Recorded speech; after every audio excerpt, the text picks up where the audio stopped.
আপনাদের প্রত্যেককে ওয়েলকাম খবর অফিসিয়াল ইউটিউব চ্যানেলে। আপনারা যদি আমাদের এই বাংলার খবর অফিসিয়াল ইউটিউব চ্যানেলটিতে নতুন হয়ে থাকেন, অবশ্যই আপনারা আমাদের এই বাংলার খবর অফিসিয়াল ইউটিউব চ্যানেলটিকে সাবস্ক্রাইব করে নোটিফিকেশনটাকে অন করে রাখবেন। আপনারা প্রত্যেকেই জানেন পশ্চিমবঙ্গের মহিলাদের জন্য খুবই গুরুত্বপূর্ণ একটি প্রকল্প, যেটির নাম হচ্ছে লক্ষ্মীর ভাণ্ডার প্রকল্প। এই প্রকল্পের মাধ্যমে প্রত্যেকটা মহিলাকে 1500 করে টাকা এবং 1700 করে টাকা দেওয়া হয়। যে সমস্ত মহিলা সাধারণ রয়েছেন আপনাদের মাসে 1500 টাকা, এবং যারা আপনারা সংরক্ষিত মহিলা রয়েছেন আপনাদের কিন্তু মাসে 1700 করে টাকা দেওয়া হয়, যারা SC ST OBC রয়েছেন। আপনারা জানেন ইতিমধ্যে লক্ষ্মীর ভাণ্ডার প্রকল্পের এপ্রিল মাসের টাকা প্রত্যেকের ব্যাঙ্ক অ্যাকাউন্টে ঢুকে গিয়েছে। তারপরেও যদি কিছু সংখ্যক মহিলার টাকা এখনও না ঢুকে থাকে, আপনার যদি টাকা না ঢুকে থাকে, অবশ্যই আপনি একটু ব্যাঙ্ক অ্যাকাউন্টটা ভালো করে চেক করবেন, বা অনলাইনে আপনার স্ট্যাটাস চেক করবেন যে স্ট্যাটাস কী দেখাচ্ছে। অনেক সময় কিন্তু টাকা ঢুকলেও হয়তো আপনার ব্যাঙ্কে আপনি যখন চেক করছেন আপনার ব্যাঙ্কের সমস্যার জন্য টাকাটা দেখাচ্ছে না। এরকম সমস্যা হতে পারে, কারণ 24শে এপ্রিল দাঁড়িয়ে কিন্তু এরকম না হওয়ারই বেশি সম্ভাবনা যে টাকা ঢুকেনি। টাকা হয়তো ঢুকেছে, আপনি কোনো কারণে হয়তো বুঝতে পারছেন না।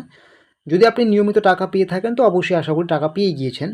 তো স্ট্যাটাস চেক করার জন্য কিন্তু আপনি এখানে আপনার অ্যাপ্লিকেশন আইডি বা মোবাইল নাম্বার, আধার কার্ড নাম্বার এবং ক্যাপচা বসিয়ে কিন্তু আপনি এখান থেকে স্ট্যাটাস চেক করতে পারবেন। তো এপ্রিল মাসের টাকা প্রত্যেকেই পেয়েছেন। এখন কথা হচ্ছে লক্ষ্মীর ভাণ্ডার প্রকল্পের মে মাসের টাকা আপনারা কবে পাবেন। প্রত্যেকেই জানেন যে লক্ষ্মীর ভাণ্ডার প্রকল্পের টাকা প্রত্যেক মাসেই দেওয়া হয় 1500 এবং 1700 করে টাকা।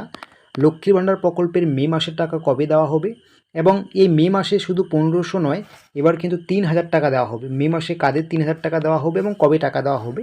তো আপনারা প্রত্যেকেই জানেন যে ভোট প্রক্রিয়া চলাকালীন বা ভোটের রেজাল্ট বের না হওয়া পর্যন্ত কিন্তু নতুন করে আরও কোনো প্রকল্পের টাকা দেওয়া হবে না। আপনারা প্রত্যেকেই জানেন যে 4 এপ্রিল রাজ্যের ভোটের রেজাল্ট রয়েছে। তো 4 এপ্রিল নয়, 4 মে রাজ্যে ভোটের রেজাল্ট রয়েছে। ভোটের রেজাল্টের আগে কিন্তু কোনো মতেই এই লক্ষ্মী ভাণ্ডার প্রকল্পের মে মাসের টাকা ঢোকার সম্ভাবনা নেই। তো লক্ষ্মী ভাণ্ডার প্রকল্পের যে মে মাসের টাকা আপনারা ধরে রাখুন মে মাসের 7 তারিখ থেকে 15 তারিখ, মে মাসের 7 তারিখ থেকে 15 তারিখ এই সময়ের মধ্যেই কিন্তু আপনারা লক্ষ্মী ভাণ্ডার প্রকল্পের 1500 এবং 1700 টাকা পেয়ে যাবেন।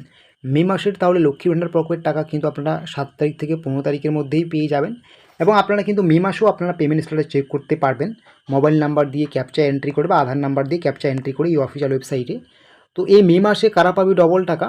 যারা আপনারা নিয়মিত টাকা পাচ্ছেন তারপরও এপ্রিল মাসে কোনো কারণে আপনার টাকা ঢুকেনি, এই সংখ্যাটা কিন্তু খুবই কম, 1%-এর মতো এই সংখ্যা, ঠিক আছে। যারা কোনো কারণে এপ্রিল মাসের টাকা পেলেন না, আপনাদের যে এপ্রিল মাসের এই বাকি টাকাটা থাকলো 1500 টাকা, এই টাকাটি এবং আপনাদের মে মাসের যে 1500 টাকা, সেই টাকা মিলে কিন্তু আপনাদের ব্যাঙ্ক অ্যাকাউন্টে 3000 টাকা দেওয়া হবে, ঠিক আছে। এবং 1700 টাকা পেলে 1700 ডবল টাকা পাবেন, ঠিক আছে। তো মে মাসের টাকা কিন্তু আপনাদের 7 তারিখ থেকে 15 তারিখের মধ্যে দেওয়া হবে। এবং যারা আপনারা কোনো কারণে এপ্রিল মাসে লক্ষ্মী ভাণ্ডার প্রকল্পের টাকা পাননি, আপনাদের কিন্তু মে মাসে দেওয়া হবে ডবল টাকা। আশা করি বুঝতে পারছেন। এরকমই আরও ছোটো বড়ো তথ্য বা আপডেটসগুলো পাওয়ার জন্য অবশ্যই আপনারা আমাদের এই বাংলার খবর অফিসিয়াল ইউটিউব চ্যানেলটিকে সাবস্ক্রাইব করে নোটিফিকেশনটাকে অন করে রাখুন।